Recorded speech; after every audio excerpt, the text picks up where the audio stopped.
Juste avant que la vidéo commence, tu dois absolument savoir que tu peux récupérer une formation gratuite Assure ton bull market comme un pro et en plus de ça un accès VIP au contenu exclusif. Défile dans la description de cette vidéo, clique sur le premier lien juste ici, clique sur obtenir gratuitement, remplis ce formulaire, trade sur notre plateforme partenaire BitGet et obtiens le contenu VIP qui te permettra de trader à mes côtés en suivant mes stratégies et un accès VIP sur mon Discord. Également, tu recevras automatiquement mon top 5 altcoins pour 2024. Tu peux retrouver une vidéo qui t'explique tout dans la description. Juste ici, bon visionnage. Bonjour à tous, j'espère que vous allez bien. On se retrouve pour le brief du jeudi 21 mars 2024. On se fera un petit point Bitcoin, Ethereum avec le FOMC et on se fera un point également sur Matic. Vous l'avez choisi en commentaire. Je remets du coup en jeu Fantôme qui a beaucoup été demandé en commentaire pour l'analyse contre SUI. Donc n'hésitez pas à mettre en commentaire soit FTM ou SUI pour l'analyse de demain et le gagnant remportera l'analyse. Alors du coup, le Bitcoin qui a très bien réagi au FOMC d'hier, donc c'était l'événement de liquidité. Le FOMC qui, Powell qui n'a pas vraiment changé de discours, hein, toujours 3 baisses des taux. Normalement en 2024, une économie qui est toujours assez forte, un QT qui devrait continuer. Donc le QT c'est quoi? C'est qu'on retire de la liquidité quand on essaye de freiner l'inflation et qu'on essaye de limiter la création monétaire pour justement booster l'économie et aussi potentiellement créer de l'inflation.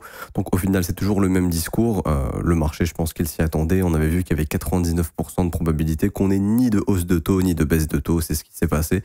Donc le marché, au final, n'est pas surpris, à mon avis, vu que le discours n'a pas du tout changé. C'est pas comme si on nous avait dit « Oh là là, l'économie, ça va pas bien » ou « Ça va beaucoup trop bien, donc on va pas du tout baisser les taux encore pendant longtemps, etc. » Donc non, toujours le même discours. Du coup, le Bitcoin, on avait vu qu'il était venu chercher la dernière zone de liquidité juste avant le FOMC, ici, avant d'aller s'attaquer au plus bas. Très bonne réaction au niveau du prix, c'est super positif d'avoir vu ça sur le prix. Donc pour l'instant, on peut spéculer sur le fait que le bottom soit là, qu'on ait réussi à former un bottom au-dessus du dernier creux. Il fallait absolument maintenir ce creux pour éviter une correction plus profonde, de mon point de vue, d'un point de vue dynamique de prix. Donc c'est hyper positif ce qu'a fait le prix ici, on a très très bien réagi. Hier, première phase de hausse ici avec de la création de l'imbalance, donc ça indique qu'on a des acheteurs qui reviennent et qui sont assez chauds pour essayer de pousser le prix plus haut. Petit mouvement correctif sur la bad news, comme quoi ETH serait soumis à une investigation d'un gouvernement, je crois que c'est le gouvernement américain. L'imbalance est maintenu, on continue d'aller plus haut, donc plutôt bullish. Quand on commence à avoir une bad news et que le prix ne réagit pas à la baisse, qu'il maintient bien les bottoms, c'est généralement bullish. Pareil dans un bull market, quand le marché a des bonnes news mais que le marché ne réagit pas à la hausse, ça peut sentir la correction. Un peu comme Doge où on a Musk qui avait shield Doge et en temps normal, c'est censé prendre beaucoup en valeur, mais actuellement c'était un top. Donc là, très bien, bad news et le marché pousse plus haut, donc hyper intéressant. Alors, ce qu'il va falloir surveiller sur le Bitcoin, pour se dire que cette correction n'est pas terminée, c'est très bien ce qui a été fait ici, le fait d'avoir avalé toute la bougie baissière, tous ceux qui ont vendu et qui ont shorté ici commencent à être underwater. Et underwater, ça veut dire quoi? Ça veut juste dire avoir la tête sous l'eau. Grosso modo, tous ceux qui ont shorté ici vont commencer à avoir chaud un petit peu et leur stop et leur liquidation sont un peu plus hautes, donc le marché pourrait aller les déclencher. Ce qui va être intéressant de surveiller, c'est à ce que le Bitcoin arrive à nous faire un nouveau sommet pour moi. C'est-à-dire que le fait de maintenir ce creux, en théorie, devrait nous ramener sur un nouveau sommet, un nouveau record du Bitcoin. Si on n'y arrive pas, c'est-à-dire que, imaginons le Bitcoin ici, peine fasse un rebond dans la zone de rechargement de short, par exemple, donc dans les 68 000, 71 000 $, et que le prix faiblit ici, comme ceci, c'est-à-dire qu'on monte, on vient prendre tous les stops ici, et le marché il faiblit, ça serait vraiment pas positif. Ça indiquerait qu'on a besoin d'une correction plus profonde, et on aura aussi une structure assez baissière, et ça indiquerait que le marché ira vers les 51 000 à mon avis. En revanche, si le prix ne faiblit pas du tout ici, et qu'on fait un nouveau sommet, très bien, on continue la dynamique haussière, creux ascendant, sommet ascendant, creux ascendant, sommet ascendant, et on continuera de voir un Bitcoin qui s'apprécie. Je pense que si on fait un nouveau sommet, on aura une action de prix qui ressemblera à ça. Ça veut dire un marché qui va être assez nerveux. Nouveau sommet, si on réintègre comme ceci le sommet, je pense qu'on rentrera dans une action de prix comme celle-ci. C'est-à-dire un marché qui va commencer à avoir du mal à monter plus haut, enfin qui va monter plus haut mais qui aura un momentum. Le momentum, c'est quoi pour les débutants? C'est la force du mouvement. Votre mouvement, enfin votre marché peut être haussier avec plusieurs types de forces de mouvement, un mouvement très fort ou un mouvement qui s'affaiblit. Et le fait de réintégrer les sommets qui sont breakés, c'est la preuve que le mouvement s'affaiblit. Par exemple, le fait qu'on ait réintégré ce sommet qui a été cassé, ça c'est la preuve que le Bitcoin il est en train de s'affaiblir. Ça ne veut pas dire que on est en train de trouver un top, ok.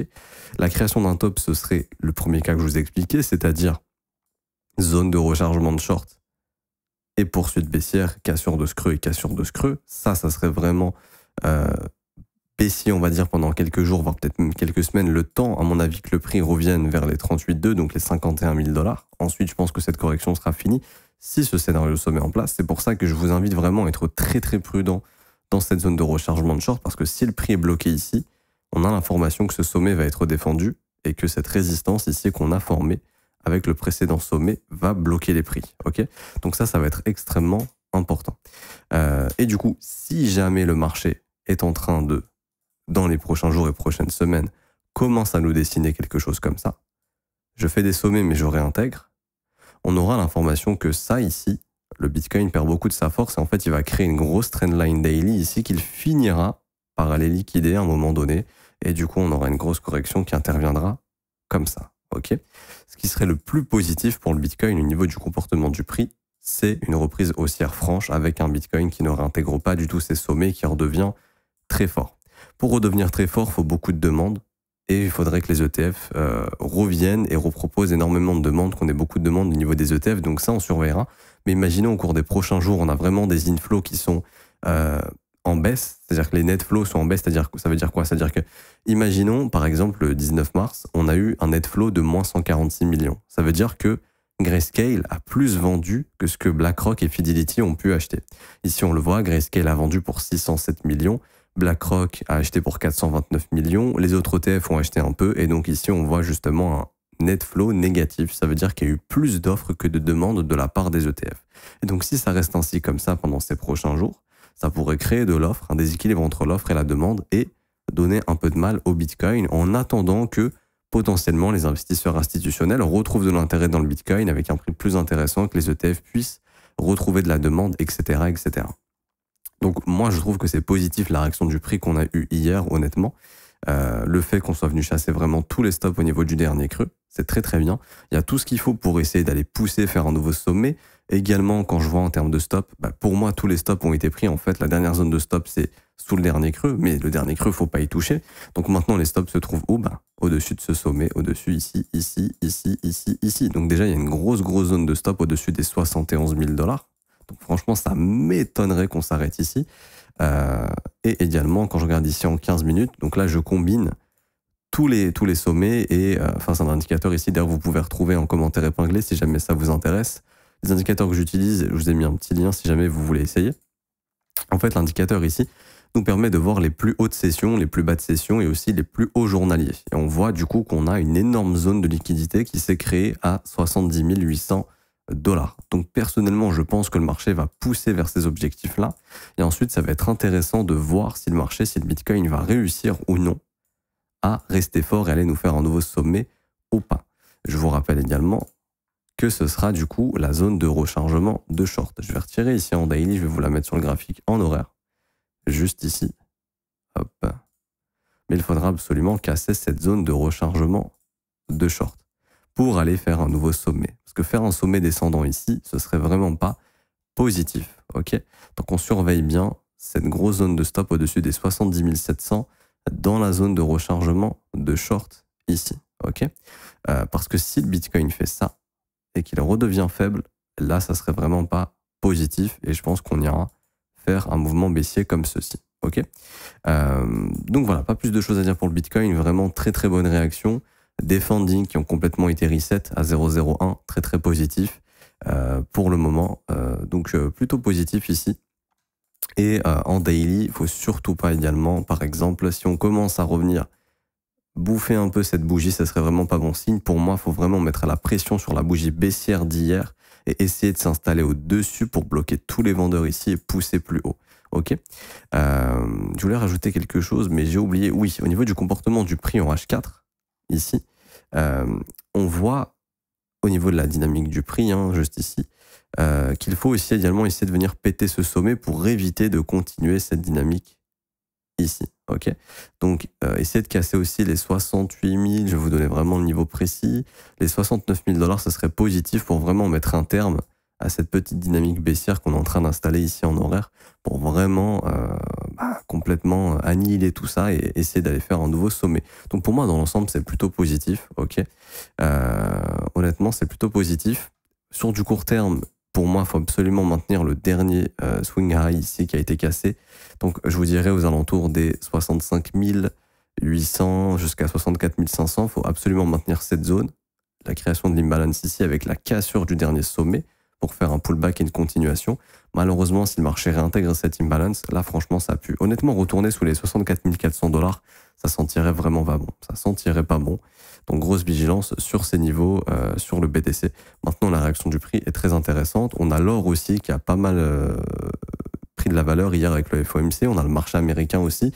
On a le dollar qui chute. Donc on a vraiment eu l'information que les marchés ont bien apprécié le FOMC d'hier. Et là, honnêtement, ça m'étonnerait qu'on s'arrête sous une grosse zone de liquidité comme ça. Je pense qu'on va aller pousser normal. En théorie, pour moi, on devrait pousser facilement jusqu'aux 70 800 $. C'est le après qui m'intéresse. C'est est-ce que le marché est capable de pousser plus haut que ça, ou est-ce qu'il va s'arrêter et est-ce qu'il va avoir du mal en fait à aller atteindre justement cet objectif d'aller plus haut et de nous faire un sommet descendant. Mais sinon, vraiment, dans l'état très positif, on avait vu dernier creux ici, franchement, c'est hyper positif ce qu'a fait le BTC.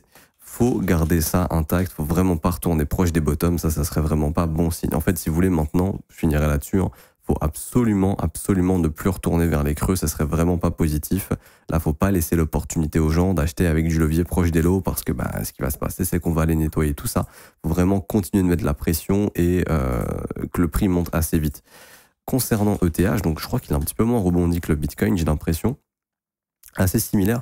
Donc ETH, il était venu chercher ici les deux plus bas hebdomadaires. Donc ça, c'était une grosse zone de liquidité, très positif pour ETH. Maintenant, le fait que ETH soit venu prendre le dernier creux ici, un peu plus baissier que Bitcoin, on va pas se mentir, mais ça suivra Bitcoin. Donc si Bitcoin arrive à faire un nouveau sommet, ETH ira le faire probablement. Très positif également ce qu'on a eu sur Ethereum, bougie vectorielle baissière, bam, bougie vectorielle haussière qui vient tenter d'avaler tout ça. Ce qu'il faudrait, c'est essayer de pousser au-dessus des 3550 $, là, pour bloquer tous les vendeurs qui étaient baissiers ici, pour aller récupérer leur stop et leur liquidation, et surtout, qu'on puisse se servir de tous ces vendeurs bloqués pour pousser le prix plus haut. Donc franchement, la bougie en daily, hyper positif. Bien sûr, ce qu'il faudrait surtout pas voir, c'est aujourd'hui, bougie rouge qui vient ravaler tout ça. Ça serait le scénario le plus négatif. Également ETH qui serait investigué par le gouvernement US sur cette bad news. Le prix a très très bien réagi, complément d'imbalance, on pousse plus haut. C'est positif, encore une fois, je le répète, mais quand vous avez un marché qui réagit bien sur des bad news, généralement c'est plutôt positif. Ok. Ce qu'il faudrait voir sur ETH, c'est pour moi ici au niveau du H4, hop, il faudrait idéalement essayer d'aller casser ce dernier sommet ici des 3680 $ pour avoir une belle cassure aussi d'un bon sommet descendant pour retrouver quelque chose d'un petit peu plus haussier. Là où je me méfie sur Ethereum, c'est que lui, il est venu casser le dernier creux ascendant ici. Et ça, c'est un peu problématique et ça ouvre les portes justement à ce qu'on ait pour la première fois sur ETH un sommet descendant qui se ferait probablement dans la zone de rechargement de short également. Donc zone extrêmement importante à surveiller parce qu'on a eu la cassure du dernier creux. Ok, et donc là on est dans la possibilité de trouver un sommet descendant, ce qui nous déclencherait une correction plus profonde par la suite. Ça c'est absolument à éviter. Et donc c'est ici la zone des 3700 à 3871 $. Je vais essayer de vous trouver, voilà, pareil sur Ethereum, on a une grosse zone de liquidité pour moi, à potentiellement déclencher au-dessus des 3743 $ et je dirais même au-dessus des 3813 $. Donc c'est-à-dire que si le marché vient dans la zone de rechargement de short que je vais également tracer ici, comme ça je l'ai indiqué sur ce graphique, là, hop, on va tracer ça. Donc, c'est-à-dire que, imaginons le marché, pour moi, sur Ether, je vois vraiment pas le prix juste s'arrêter ici. Il y a une trop grosse zone de liquidité ici aux 3765 pour pas que ce soit déclenché. Donc je pense que le marché va y aller. Par contre, si le marché vient ici et faiblit pareil et qu'on repart au sud, là, ça serait vraiment pas positif. Et ça indiquerait que ETH est en train de trouver un sommet descendant et qu'il va retourner s'attaquer au creux. Et là, on aura une correction plus profonde, minimum 2800, je dirais entre 2400 et 2800 dollars. Donc ça, il faudra faire extrêmement attention à un comportement de prix comme celui-ci. Ok. Dans l'idée, c'est hyper positif ce qui a été fait ici. Le fait que sous ces lows ici, le prix est très bien réagi. Encore une fois, je le répète, ETH, bad news, le prix réagit très bien, ça c'est super positif. Donc en théorie, il y a tout ce qu'il faut pour essayer de poursuivre cette tendance. Juste attention à la prise du dernier creux qui pourrait nous former un sommet descendant. Mais je pense qu'on va dépendre beaucoup du Bitcoin, hein, donc on verra la direction qu'essaye de prendre le BTC. Mais en tout cas, je le répète vraiment, le fait qu'on ait très bien réagi à une bad news et que le marché est bottom sur une bad news, c'est plutôt positif, ok. Mais il faut surtout pas revenir vers les creux, ça serait vraiment pas positif ici. Et du coup, pour finir, le Matic. Alors, Matic, je vais passer d'abord en hebdomadaire ici. Comme on le voit, on a déjà parlé plein de fois, on est toujours dans cet énorme range ici. Donc, gestion du risque basique, mais bas de range, on achète. Haut de range, on prend plutôt des bénéfices. Donc là, on voit qu'on est revenu quasiment dans la borne haute du range. Le marché est revenu vers le milieu du range. C'est pas le meilleur endroit pour se positionner, honnêtement. Maintenant, pour un investisseur long terme, si vous croyez au projet, la capitalisation me semble, et la valorisation du projet me semble encore correcte. Je pense qu'on peut aller faire un ATH sur Matic en cours de ce bull run. Donc, $1, ça reste encore assez correct. Maintenant, au niveau du comportement du prix, ici, le fait que le marché ici soit venu prendre le creux du 5 mars, qu'on ait eu une belle réaction, c'est bien, mais on a laissé trop de stops encore intacts sous ces mèches ici. Donc ça m'étonnerait que le marché laisse tout ça intact. Honnêtement, je pense que Ethereum va venir déclencher tous les stops sous la zone des 90 centimes. Matic. Je pense que Matic va venir déclencher tous les stops sous les 90 centimes. Ok. Et ensuite, on verra si on peut retrouver de la force ou non. Mais laisser une zone aussi intacte, un peu bizarre. Honnêtement, un peu bizarre.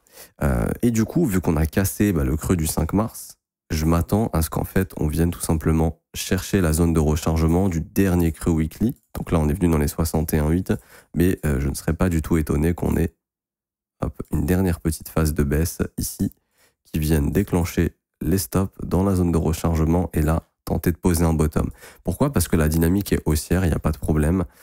J'en avais parlé de ce mouvement de continuation ici. Prise des stops, on continue, on va faire un plus haut. Le dernier sommet qui a été cassé ici, le dernier creux weekly est ici. Donc en théorie, on n'est pas censé aller sous le dernier creux weekly. Un Matic sous les 69 centimes, c'est très peu probable. Ok.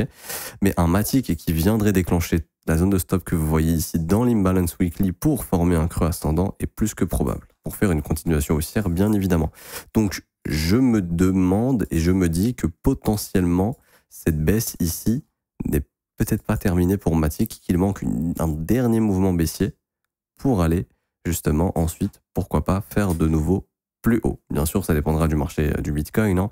Imaginons que Bitcoin là soit en train de nous faire quelque chose comme ça. À ce moment-là, Matic aura une correction plus profonde. Ok. Voilà, c'est un peu ce que je surveille sur Matic.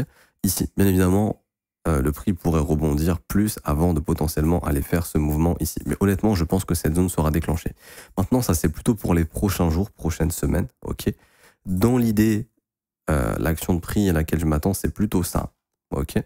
Par contre, si on perd ce creux ici, faudra s'attendre probablement à un retest ici de ces niveaux de prix. Donc, je dirais vers les 60 centimes. Ça, faudra faire attention. Mais voilà, l'action de prix la plus probable pour moi, c'est plutôt quelque chose comme ça. Objectif pour Matic, pour ce bull run, je pense que Matic a clairement le potentiel d'aller faire un ATH. Je pense qu'il est même dans une énorme zone d'accumulation et je pense qu'il nous fait un peu une BNB. Pour ceux qui se rappellent, un BNB, c'était une énorme zone de range ici. Cassure et on est revenu vers les sommets. Matic, je pense qu'il fera quelque chose d'assez similaire et qu'on finira par aller casser ces sommets. Donc quand on ira déclencher le sommet des 1,57$, je pense que là les choses vont s'accélérer sur Matic et qu'on arrivera vraiment à aller chercher les anciens plus hauts, donc vers les 2,30$ jusqu'à 2,90$. Et en cas d'ATH sur Matic, l'objectif ce serait tout simplement de venir chercher pour moi une zone d'extension 161,8 à 200%.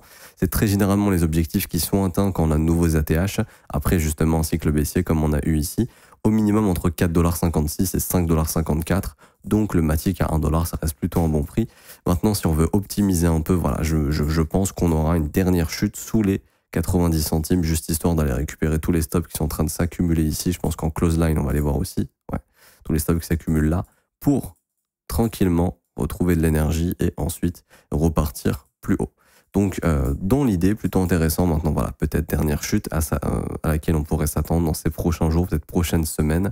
Donc, il va falloir encore être patient. Et puis, pour les investisseurs long terme, dites-vous qu'en fait, le prix fera pas grand-chose. Donc, ne soyez pas déçus si on n'est pas to the moon maintenant. Mais le temps que le prix ne sortira pas de cette grosse consolidation, il se passera pas grand-chose. Maintenant, quand je passe en logarithmique, honnêtement, le jour où on arrive à sortir de cette zone de consolidation ici, vous voyez bien que le marché sera mature, hein, comme il l'avait fait ici, pour faire un beau mouvement de continuation et aller chercher de nouveau plus haut. Donc comme on avait vu, 4-5 $, peut-être même plus, sait-on jamais, mais en tout cas ça serait assez positif pour Matic ici. Je n'ai pas plus de choses à dire, donc je m'arrête ici. J'espère que ça vous aura plu. Si c'est le cas, n'hésitez pas à laisser un petit pouce bleu, vous abonner si ce n'est pas déjà fait. Également, vous avez une formation gratuite qui vous attend en commentaire épinglé. C'est le premier lien. Vous cliquez sur le lien, vous remplissez le formulaire, ça vous prend 1 minute et vous aurez la formation gratuite. Également, BitGet lance une opération 0 fees sur le spot, sur Bitcoin et Ethereum. Donc c'est hyper intéressant. Vous aurez aucun frais si vous tradez sur le spot de Bitcoin et Ether. Donc pour ceux qui veulent commencer à investir ou même à prendre des bénéfices, ça peut être intéressant de le faire sur BitGet. Donc vous pouvez vous inscrire via le lien en commentaire de cette vidéo, notre lien partenaire, pour également bénéficier de cette opération 0 fees sur le marché spot. Également, vous avez le VIP qui est disponible gratuitement. Donc c'est le deuxième lien en commentaire épinglé. Vous avez une vidéo qui vous explique absolument tout pour rejoindre le VIP gratuitement. Le VIP, c'est un suivi de nos trades, des cours qui vous sont proposés, un accès à notre Discord, les opportunités du moment qui sont publiées également dans le Discord. Tout ça, c'est gratuit, il n'y a rien à payer. Tout est expliqué dans la deuxième vidéo en commentaire épinglé. Pour ceux qui veulent rejoindre l'école et se former à mes côtés, ça, cependant, c'est un abonnement qui est payant. Ça commence à partir de 49 € par mois. C'est sans engagement. Vous pouvez annuler le renouvellement quand vous le souhaitez. Vous avez aussi les offres 3 mois, 6 mois et 12 mois qui vous sont proposées avec des réductions. L'école, pour faire simple, c'est quoi? C'est une formation quotidienne tous les jours du lundi au vendredi à partir de 7 h du matin jusqu'à 8 h 30. C'est disponible en rediffusion si vous n'êtes pas là pendant le direct. On analyse les marchés ensemble, on voit des opportunités ensemble. Je réponds à vos questions, j'analyse les cryptos que vous me demandez. Et également, vous avez une formation de 19 h qui vous est offerte dès que vous rejoignez l'école. On apprend tout sur l'analyse technique, le order flow, l'analyse fondamentale, la psychologie des marchés, créer son propre plan, développer son plan de trading, comprendre son profil de trader. On apprend tout ça dans la formation. Et c'est un suivi quotidien avec les briefs qu'on fait ensemble en direct qui sont disponibles en rediffusion. Également, vous avez un accès sur le Discord pour échanger avec tous les élèves et les professeurs qui sont là pour vous former continuellement. Le lien pour rejoindre l'école est en commentaire épinglé, c'est le 4e lien. Rejoindre l'école, école.le39zco.com. Vous allez atterrir sur notre site et vous pourrez choisir votre abonnement et vous pouvez même aussi lire les avis des élèves sur notre site directement. Je m'arrête ici, bonne journée à tous, on se retrouve demain. Ciao, ciao.